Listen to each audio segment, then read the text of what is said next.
I have a quiz for you today, and I want to see which one of these do you think is healthier. We're mainly only looking at the nutritional facts. So we have product A and product B. On the left, there's 29 grams of total fat. On the right, there's 8 grams of total fat.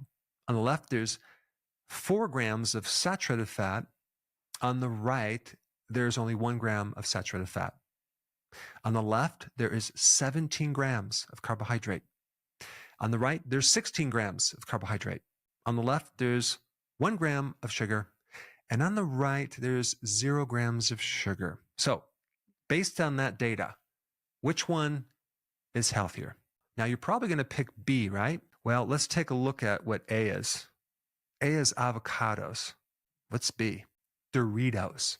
That's right, Doritos. Tip number 1, you cannot determine the health of a product by the nutritional facts. You must look at the ingredients. Let's take a look at these ingredients. The first one is corn, and then we have vegetable oil, corn, canola, and or sunflower oil. And then we have maltodextrin, then we have a bunch of other things, and then we have monosodium glutamate, and then dextrose. And in a minute, I'm going to simplify this whole thing for you. So really, there's only 3 ingredients you have to watch out for. Everything else is a side note, but let's just do one more test. Okay, we have label A and label B. On the left, we have 0 grams of total fat. On the right, we have 0 grams of total fat. Of course, there's going to be no saturated fat on either one of those. So now we're at the total carbohydrates. A is 25 grams of total carbohydrates. B is only 13 grams of total carbohydrates. A is 19 grams of sugar, and B is 11 grams of sugar. Based on the data, which one is healthier? If you said B, okay, let's take a look at A. A is an apple. Let's take a look at what B is. Oh, what's that? That is something called Sunny D. It's like an orange drink, but let's take a look at the actual ingredients in this orange drink. Oh, we have the first ingredients, which is water, and then we have high fructose corn syrup, and then we have like 2% or less of all these concentrated juices, right? And then we roll right into the modified corn starch and canola oil. If you just depend on the nutritional facts, that would be healthier than an apple. All right, so what are we dealing with? We're just dealing with what is called ultra-processed foods, aka junk foods. Processed means removal. So you're taking away the fiber, the vitamins, the minerals, the trace minerals, the phytonutrients, the enzymes. We're taking everything out of it and we're leaving some basic material. And then we get the word ultra. Ultra means severe.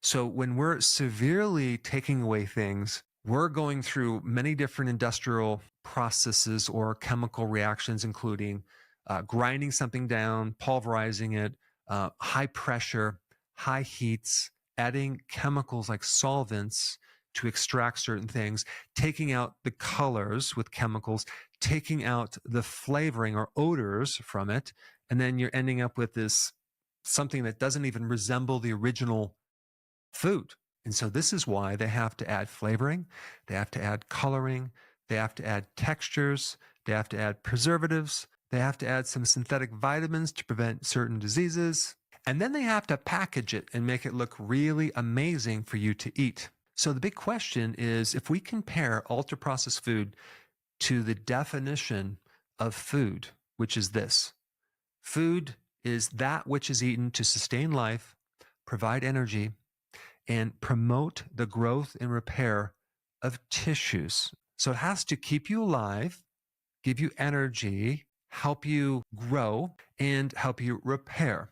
So can ultra-processed calories actually do that? No, it can't. In reality, ultra-processed food is not food. Now, out of all the things that cause disease, that destroy your health, I would venture to say that ultra-processed foods are the most significant factor in causing health problems. If you disagree, please make a note down below and tell me what you think. Is it infection? Is it old age? Is it lack of activity? Or is it more junk food, simply because 80% of the calories in the grocery store are ultra-processed food? So the countries that consume the most ultra-processed foods have the most health problems. And the United States is right up there at the top. So how can we make this really simple? Number one, ignore the nutritional facts, okay? Go right to the ingredients. And there's three things that you want to avoid: seed oils, all the forms of sugar, and you want to avoid the starches. A lot of times when people define junk foods, they throw in the saturated fats. But when I went to the store last week and I was looking at all these junk foods, I didn't see a lot of saturated fat. I saw a lot of unsaturated fat, seed oils. Our diet is about almost 30% seed oils. That's creating a lot of damage: inflammation, insulin resistance, neurodegenerative problems. And by the way, I have a link down below that you can download a little cutout for your wallet that basically describe in detail the three things you should avoid and all the other kind of names for the sugars, starches, and seed oils that you might not recognize. So you can pull this out of your wallet and just have it right there when you go shopping. All right, let's move to sugar. And a lot of times when you see sugar, it doesn't tell you if it's beet sugar or cane sugar or other types of sugar. But sugar is also in other forms: glucose syrup, high fructose corn syrup, dextrose, and just straight glucose.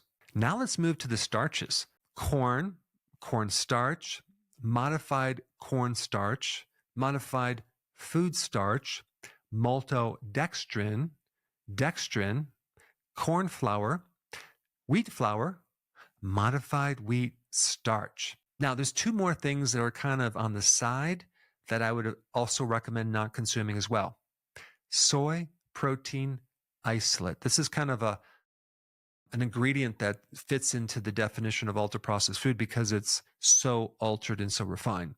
And then monosodium glutamate, because that's a flavor enhancer. So go ahead and click the link down below and download the little card cutout so you can put it in your wallet and start reading labels and start getting this stuff out of your diet.